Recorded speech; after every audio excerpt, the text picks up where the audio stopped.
And I remember, this nutritionist that goes to my church, she told me that I was gonna get ketoacidosis and die.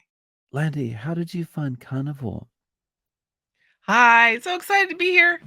Um, so I had a twisty, windy road to Carnivore, and it started back in 2017 with keto. And so what happened was I went down, I call it a YouTube vortex, and I landed on a Dr. Berg video about choosing the diet for your body type. And so to help your adrenal fatigue, I was supposed to eat 7 cups of salad a day. And so then that turned into keto. And so I did strict keto for 9 months, and I lost 45 pounds, and I stayed under 20 net carbs. And I was so specific about it. I weighed all my food. I had a ketometer. I tested my blood. And so I knew I could have 40 net carbs and still stay in ketosis. I mean, I was, but what I was also doing is I was counting calories. And so my calorie count had to go lower and lower and lower to maintain the weight loss. And so when I got down to those 45 pounds, I was at the point where this is not worth it anymore because I don't want to starve. And so I got down to like 1,400 calories, and I eat a lot of food. And so I was doing one meal a day, eating all 1,400 calories in one meal. And so that helped. That went well for a long time. And and I wasn't totally strict. So I'd go to the movies once a week and have 50 carbs of popcorn with that terrible butter, and I love it all. I don't have a sweet tooth. I like salt and fat, and so carnivore is perfect for me. And then at that time, so it wasn't that popular in 2017. No one really knew what keto was.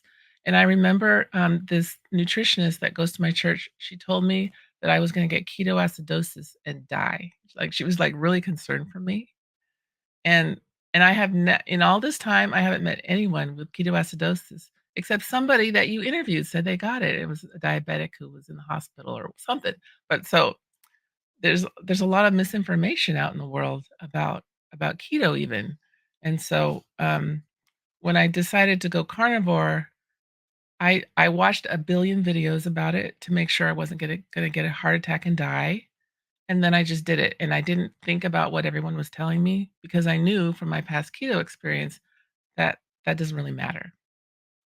And so once I decided not to be so strict anymore, I decided to stay under 50 carbs every day.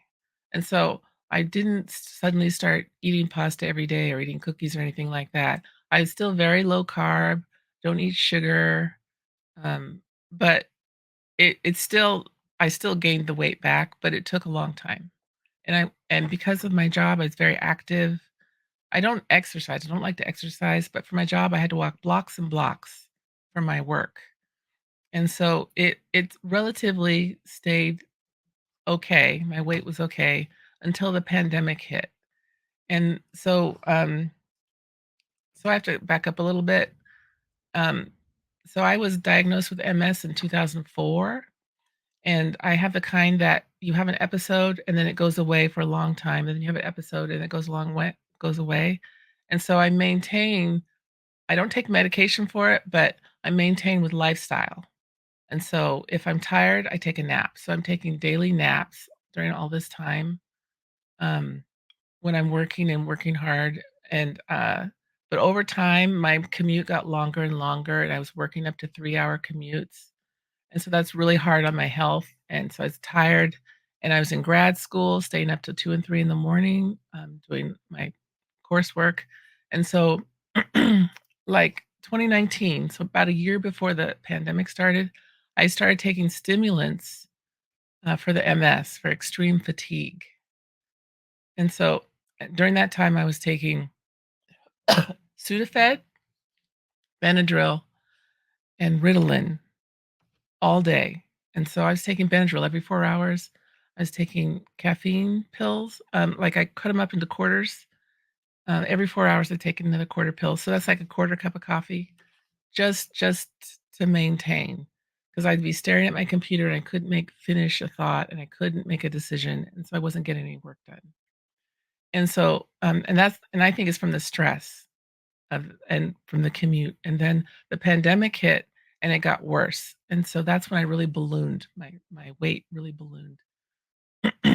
And so, I just went to the doctor, and so I'm guessing I got up to, like, 240, and, by the end there, before I started carnivore. In August of 2023 is when I started, I did, like, a hard keto reset, and so for, like, a week, I ate, like, low-carb vegetables, and then I switched over to just keto.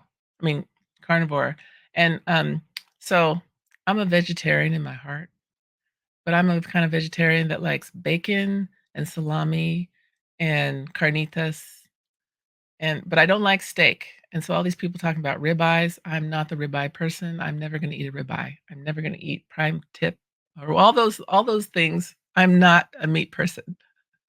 So I'm a carnivore who doesn't like meat. So it's the texture that I don't like. And so for me, this is gonna be like a long transition into carnivore. And so I started out, because I watched a million videos, right? And so I saw Kelly Hogan and she had some goat cheese and some chicken thighs. And so I made goat cheese and chicken thighs. And since I don't know how to buy meat or eat meat or cook meat, I had to like Google it. And so I Googled carnitas. And so I went and bought that kind of meat at the store. And that was really good. Oh, the carnitas is good. And, um, and so over time, because I'm 7 months in now, the chicken, it started to be like the chicken was not doing it for me. Like I'd have to eat like a whole chicken to be satiated. And so I stopped making the chicken and I still like the carnitas, but I eat a lot. I eat a lot of food, like a pound to 2 pounds a day. And because you're supposed to eat until you're comfortably full, right? Comfortably stuffed. So can I just jump in and ask, could you tell me what's carnitas? Carnitas is pork shoulder that's cooked for a long time, and some of the recipes say to put it in a Instapot, and I tried the Instapot and I didn't like that kind, and so I cook it in the oven, and, you're supposed to braise it after you cook it, so most meats you braise first and then you put it in the oven. This you cook it and then braise it, and so it's like crispy, oily deliciousness, just how I like it. Um, and so it's great. I love carnitas. Um, and and that's pork, and so I really like pork, and so that's unusual too. Chicken thighs, carnitas, salami, chorizo. I like chorizo too. And, the only dairy that I have is the goat cheese or just a little bit of grated, mozzarella on top of my chorizo. And, because I'm transitioning, the biggest thing for me is seed oils. I love mayonnaise, and I lost all that weight eating mayonnaise every day because I made my own salad dressing. And so I've been experimenting with different foods that work like mayonnaise. And so I'm too tired because of the fatigue to be messing around with the butter mayonnaise and the lard mayonnaise. I can't do it. I can't do it. I love it. I miss bread a lot. And one day when I'm feeling better, I'm going to make all those fancy Chris cooking in Nashville breads and things because I love it all. And when I was strict, I did make that kind of food. And I make croutons and bread and all that. I used to do all that and come up with my own recipes, but I'm just too tired. And so for now, I just have to find a substitute. And so I've been changing the the ratios of mayonnaise to yogurt and mayonnaise to sour cream because I make tuna salad, a lot of tuna salad. And so I'm not quite there yet with zero mayonnaise because I love mayonnaise and I eat butter as a snack. And so I was putting it on all the food when I cook it, but I just like to eat it instead, and so I know that's kinda different for people. Oh, I eat, salami and cream cheese, so dairy, the cream cheese. And so just as far as, like, transitioning, um, I have no diarrhea issues, and I think that's because I eat a lot of fat already, And so it's been great as far as that kind of transition. I guess coming in from keto, that's probably been helpful for you to avoid that kind of the keto flu, kind of the diarrhea, that kind of thing. Yeah. Right, right. And so I take magnesium and vitamin D3, K2, and one more. I wrote it down. D3, K2, and a probiotic. But when I was on keto, I took a multivitamin and a whole bunch of B vitamins because I don't like eating meat. And so right now I eat a lot. I started with bacon, of course, right? So I'd eat a pound of bacon at a time. And then I moved to pork belly, and then I moved to steel blade something pork. It's like they look like ribeyes, but it's pork. And then I moved to pork. It's county ribs or something. Country ribs. It's country ribs. And so, because I cut them up with kitchen shears, and they're easier to cut than those big blade steaks. And so I cut them up into tiny cubes, and then I put them in my air fryer, and they're delicious. And so now I eat ground beef. Every day is ground beef and the country ribs mixed in together. Oh, okay. So you just don't like the steak because of the texture, but you can tolerate ground beef. Yes, yes. Tacos, cheeseburgers, delicious. Hmm. It's been 7 months, yeah? Yes, yes. So in that 7 months, what kind of changes have you noticed? I made a list. There's less inflammation for sure. And so there's little things that you don't even notice, like my socks fit better on my feet, because there's everything is smaller now because of the inflammation. And there's less brain fog for sure. I can really tell. And this happened on day 10. It was like this gray cloud lifted, and I didn't know I had that gray cloud. And this never happened to me when I was strict keto. It's just carnivore. And I don't know if it's because I'm going down to zero carbs or if it's because I have a higher protein intake. I don't know. But it's different than keto. And so all those people out in keto land, carnivore is different for sure. And my joints don't crack. So when you're walking up the stairs and it's crack, crack, crack, or when you stand up from a sitting position and your knees crack, I don't have that anymore. And I wake up with the sun, and so that's kind of radical for someone who's struggling with extreme fatigue to be waking up with the sun. And so no matter what, I wake up after 5 hours, and so now that's a problem, right? Because I should be sleeping more than 5 hours. And so I'm making myself go to sleep and trying to sleep more than 5 hours, and I just can't. And then I have this thing on my phone that counts your heartbeats per minute. And with all those stimulants, it's pretty high. And so it went down 15 beats per minute right away because, Interesting. Yeah, when you said Sudafed, I was thinking, yeah, that would yeah, it's probably usually increase your 90. heart rate a lot, right? It's usually 90, and now it's 85 or 75. I'm sorry.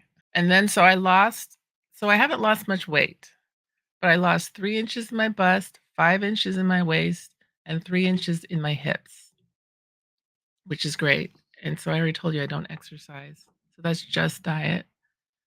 And then I just recently went to the doctor. I went to my neurologist, and the blood work. So my A1C went from 5.1, went 5.6 to 5.1.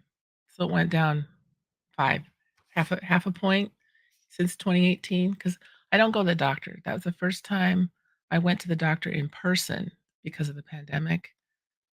And so that's when I got my blood work. Fasting glucose was 99 and fasting insulin was 13. And I was really surprised. That's kind of high. But I was on a 23-hour fast, and so some of the stuff said that that's too long to fast before you get all those things. So I don't understand it. So I'm gonna work on that next time and not be fasted so much when I get my blood work. But, when you start this, you're concerned, right? You don't wanna die. And and so anyway, the doctor's like, "So what?" for all that stuff. And then, the LDL was 222, which is high, and the non-HDL cholesterol is 238, which is high, and the total cholesterol 304, which is high. But I'm no way a lean mass hyper responder or whatever those are. So I'm just, like I said, I'm transitioning. I'm doing my best. Gonna get better every month, right? But overall, you're feeling better despite the Yes, numbers, that's right? next on the list. Bubbly mood. I have better mood, and so I'm bubbly or bubbly unintentionally, and so it's kind of irritating some of my friends, I think. And so I'm trying hard not to talk about carnivore because I think I'm getting on people's nerves. Because it's like, did you know? Did you know all you have to do is stop eating that and you'll feel better? And they don't.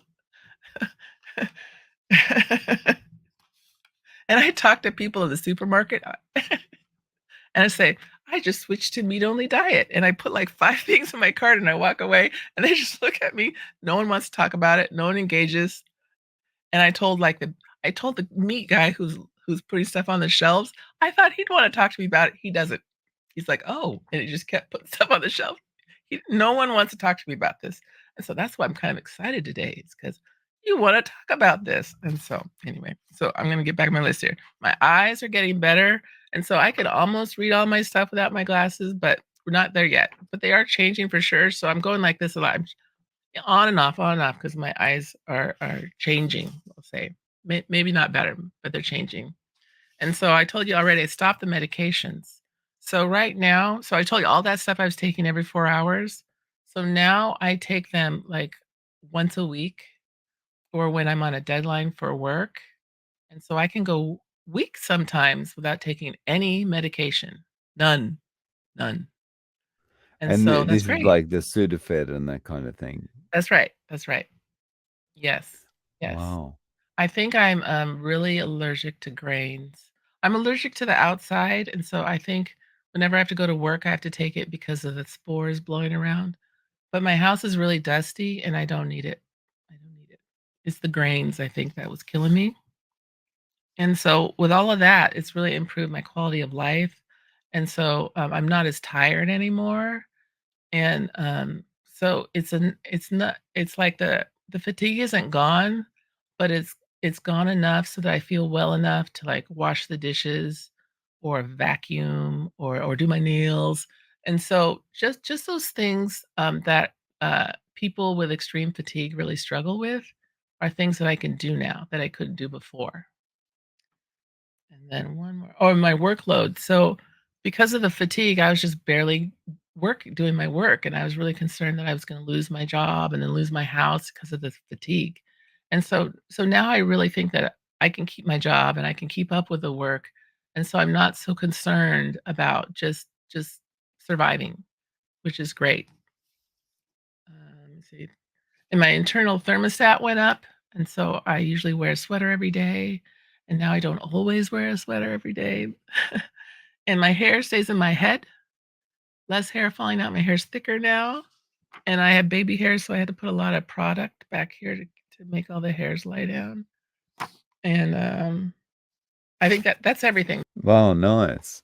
I mean, and the biggest thing for you must be the improvements with fatigue related to MS, right? Because that just changed. That's life changing, right? Yes, yes. And I told my doctor because I went to the neurologist and she didn't really believe me, but she's from a teaching hospital and like half of her work, she's doing MS research. She's like a researcher.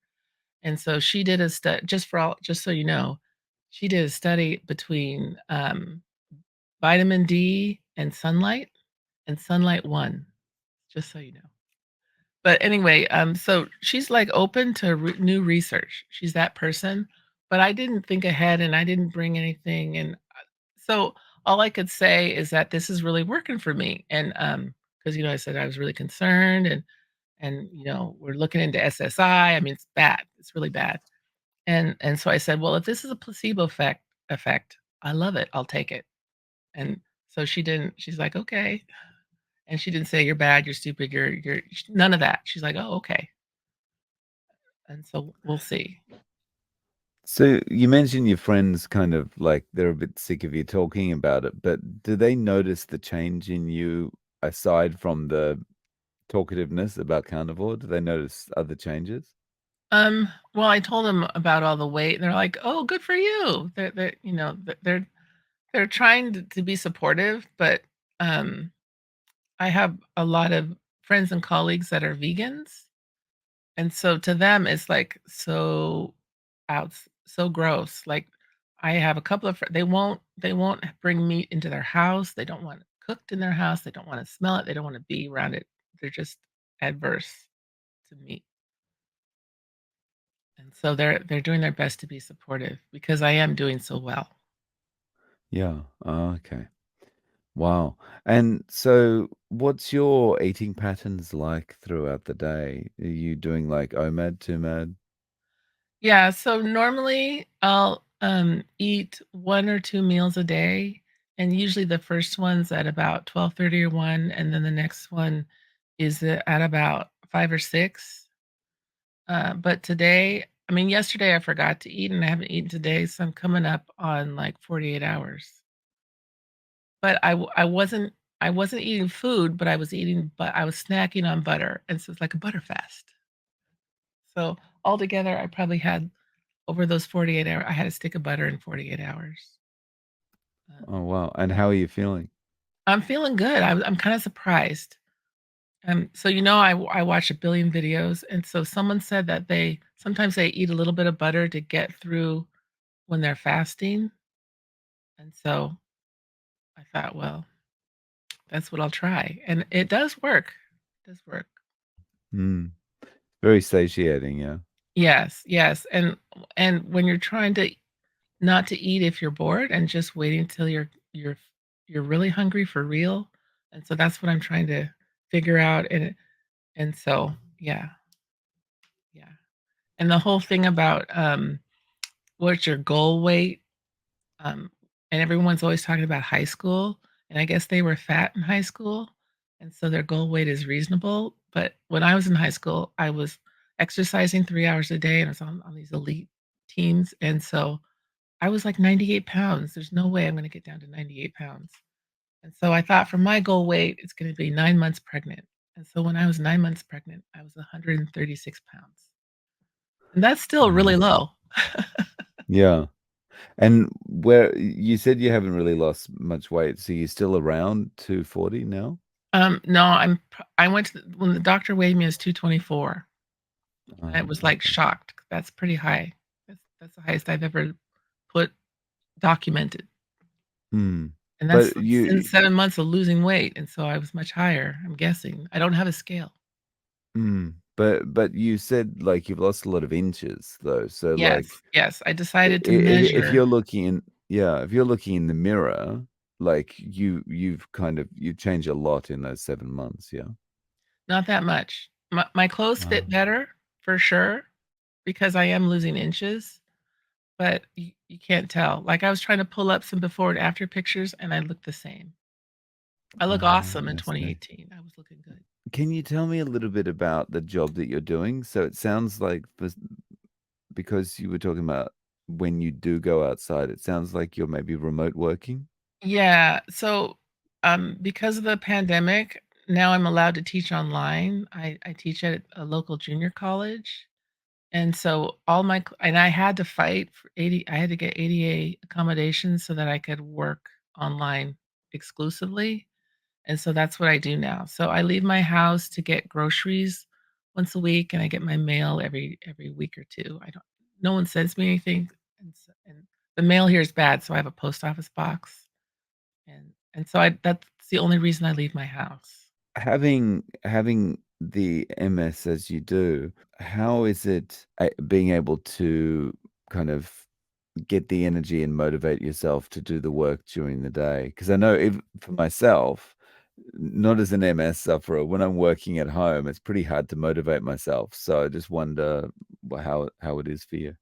Well, when I get up, I go sit on my porch and look at the green leaves to get the blue light, and, and then I watch a couple of videos to just get it out of my system. and then try really hard to do my work, and and then I'll have to stop and, like, watch some other videos. Like, I can't I'm going too many things in my head. I have a lot of hobbies, and so and I can't help myself, but my work requires a lot of, like, critical thinking, and so sometimes I just can't do the critical thinking part, and so that's where we are. Wow. Um, and so after these 7 months, you have seen improvements. So how do you feel well, how do you see this going for you? Do you see you sticking to carnivore for the long term? And can you imagine that things are going to be better in, say, a year's time? Yeah, yeah, so for sure, I really think that this is good for people with MS, for sure, and, so I'm never gonna be, like, strict meat only kind of person. I'm always gonna have other things. But, like, as I'm transitioning, I'm just slowly moving over to just only meat, and so, like, a couple months ago, I had a salad. I bought the salad stuff, and that salad didn't taste good, and so I was always planning to be, like, ketovore, but, it just doesn't taste good, and so I think over time, I'm probably gonna just be carnivore and not ketovore. But, I'm just going slowly and wait until I use up everything in my refrigerator. So, like, sometimes when I first started, I forgot to write it down. I had a rash for a week, and I think that was the oxalate dumping. I'm not sure. And so it reminded me it's because when I eat pickles, the rash comes back. Interesting. And so Um, usually when I'm feeling kind of fainty, I eat a pickle and I feel better because of the salt. if you were giving one of your friends advice, if they said, "Look, I'm feeling pretty bad. I wanna feel better as I know you are. How do I get started with carnivore?" How would you give them advice? What would you tell them to get started? Well, I would say take it slow and really focus on making sure you're getting your electrolytes. And I've told so many people this, and they don't believe me. And then they start and they try to fast right away. Don't fast right away. Just work on getting rid of the grains and sugar first. Just try that first. And it's really hard and it's more salt than you think you need. And no one believes me, and then they're like, "This is crazy, I'm gonna die," and then they stop. Those are the big ones for sure, the electrolytes. Yeah, it's really important. Yeah, it's hard to get used to, adding that amount of salt, but yeah. So my food and my It water, I put salt in my water. That's mm. what you have to do. Yeah, I think one of the best drinks ever invented is boiled water with salt in it. It's just awesome. Yeah, Yeah. yeah, for sure. Uh, um, so do you have a way of people contacting you if they want to reach out? Do you have a website or a YouTube or anything? Yeah, so, the keto part, I have several Instagram accounts, which I haven't posted on in a long time, except for the carnivore. There's a few posts on the Landio keto. And then, Landio on Instagram it's a Bible journaling account, and so that's faith-based art journaling, and so for a long time, I've been doing that, and I haven't posted in a long time because of my health, and, my website is landio.com, and again, it's the Bible journaling stuff. So I have an online community and classes, but I'm telling you, nothing's going on over there. I'm just trying No to get my way. life I'm starting to get my life back, and at some point, I will start it up again, but, it's all there. Mm. Well, I'll link to those in the description. And Landy, I really appreciate you coming on and sharing your story with us. Thank you so much for your time. And I really appreciate you, Dave, and I appreciate all of these interviews of real people, and you're really making a difference for the carnivore and how it can change people's lives.